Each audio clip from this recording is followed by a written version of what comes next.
السلام علیکم ناظرین، عشق کے متعلق آج ہم آپ کو ایک بہت ہی خاص واقعہ بتانے جا رہے ہیں۔ امید کرتے ہیں آپ کو یہ واقعہ اچھا لگے گا۔ اگر ہماری ویڈیو اچھی لگے تو ہمارے چینل کو سبسکرائب۔ مولانا رومی بازار سے گزر رہے تھے۔ مولانا صاحب کے سامنے کریانے کی ایک دکان تھی۔ ایک درمیانی عمر کی خاتون دکان پر کھڑی تھی اور دکاندار وارفتگی کے عالم میں اس خاتون کو دیکھ رہا تھا۔ وہ جس چیز کی طرف اشارہ کرتی، دکاندار ہاتھ سے اس بوری سے وہ چیز نکالنے لگتا اور اس وقت تک وہ چیز تھیلے میں ڈالتا جاتا جب تک خاتون کی انگلی کسی دوسری بوری کی طرف نہیں جاتی، اور دکاندار دوسری بوری سے بھی اندھا دھند چیز نکال کر تھیلے میں ڈالنے لگتا۔ یہ عجیب منظر تھا۔ دکاندار وارفتگی کے ساتھ گاہک کو دیکھ رہا تھا اور گاہک انگلی کے اشارے سے دکاندار کو پوری دکان میں گھما رہا تھا، اور دکاندار الادین کے جن کی طرح چپ چاپ اس کے حکم پر عمل کر رہا تھا۔ خاتون نے آخر میں لمبی سانس لی اور دکاندار کو حکم دیا، چلو بس کرو، آج کی خریداری مکمل ہو گئی۔ دکاندار نے چھوٹی چھوٹی تھیلیوں کے منہ بند کیے۔ یہ تھیلیاں بڑی بوری میں ڈالیں، بوری کندھے پر رکھی اور خاتون سے بولا، چلو زبیدہ، میں سامان تمہارے گھر چھوڑاتا ہوں۔ خاتون نے نخوت سے گردن ہلائی اور پوچھا، کتنا حساب ہوا؟ دکاندار نے جواب دیا، زبیدہ، عشق میں حساب نہیں ہوتا۔ خاتون نے غصے سے اس کی طرف دیکھا، واپس مڑی اور گھر کی طرف چل پڑی۔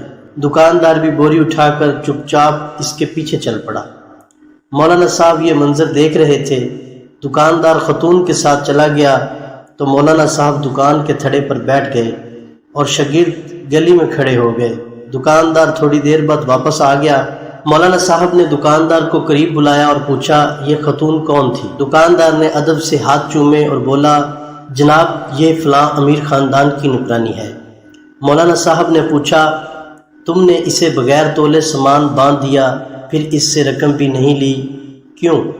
دکاندار نے عرض کیا، مولانا صاحب، میں اس کا عاشق ہوں، اور انسان جب کسی کے عشق میں مبتلا ہوتا ہے پھر اس سے حساب نہیں کر سکتا۔ دکاندار کی یہ بات سیدھی مولانا صاحب کے دل پر لگی۔ وہ چکرائے اور بے ہوش ہو کر گر پڑے۔ شاگرد دوڑے، مولانا صاحب کو اٹھایا، ان کے چہرے پر عرق گلاب چھڑکا، ان کی ہتھیلیاں اور پاؤں رگڑنے لگے۔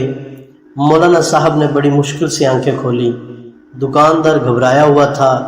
وہ مولانا صاحب پر جھکا اور ادب سے عرض کیا، جناب، اگر مجھ سے غلطی ہو گئی تو میں معافی چاہتا ہوں۔ مولانا صاحب نے فرمایا، تم میرے محسن ہو، میرے مرشد ہو، کیونکہ تم نے آج مجھے زندگی میں عشق کا سب سے بڑا سبق دیا۔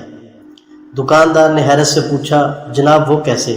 مولانا صاحب نے فرمایا، میں نے جانا تم ایک عورت کے عشق میں مبتلا ہو کر حساب سے بیگانے ہو، جبکہ میں اللہ کی تسبیح بھی گن گن کر کرتا ہوں، نفل بھی گن کر پڑھتا ہوں، اور قرآن مجید کی تلاوت بھی اوراق گن کر کرتا ہوں، لیکن اس کے باوجود اللہ تعالیٰ سے عشق کا دعویٰ کرتا ہوں۔ تم کتنے سچے اور میں کس قدر جھوٹا عاشق ہوں۔ مولانا صاحب وہاں سے اٹھے، اپنی درگاہ پر واپس آئے اور اپنے استاد حضرت شمس تبریز کے ساتھ مل کر عشق کے 40 اصول لکھے۔ ان اصولوں میں ایک اصول بے حساب اطاعت بھی تھا۔ یہ مولانا صاحب مولانا روم تھے اور یہ پوری زندگی اپنے شاگردوں کو بتاتے رہے کہ اللہ تعالیٰ نے ہمیں نعمتیں دیتے ہوئے حساب نہیں کیا، چنانچہ تم بھی اس کا شکر ادا کرتے ہوئے حساب نہ کیا کرو۔ اپنی ہر سانس کی تار اللہ کے شکر سے جوڑ دو۔ اس کا ذکر کرتے وقت کبھی حساب نہ کرو، یہ بھی تم سے حساب نہیں مانگے گا، اور یہ کل عشق الہی ہے۔